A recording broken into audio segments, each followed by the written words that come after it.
মাদকদ্রব্য নিয়ন্ত্রণ অধিদপ্তর কুষ্টিয়ার অভিযানে পৃথক ৩টি স্থান থেকে মদ, হেরোইন ও টেপিন্ডার ডলসহ তিনজন আটক।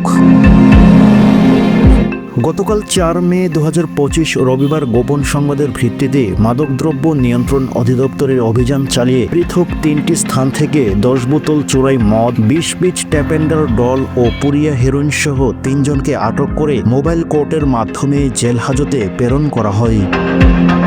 এ বিষয়ে মাদকদ্রব্য নিয়ন্ত্রণ অধিদপ্তর কুষ্টিয়ার পরিদর্শক আবুল কালাম আজাদ ও উপপরিদর্শক ইকবাল হোসেনের নেতৃত্বে সঙ্গীয় সিপাহী নিয়ে কুষ্টিয়ার বিভিন্ন স্থানে অভিযান পরিচালনা করে সকাল ১০টা থেকে দুপুর ১২টার মধ্যে কুষ্টিয়ার ৩টি আলাদা জায়গা থেকে আলাদা ৩ মাদক ব্যবসায়ীকে আটক করা হয়। গ্রেপ্তারকৃতরা হলেন মোহাম্মদ আব্দুল সাত্তার, মোহাম্মদ শাওন রেজা, হাসিনা।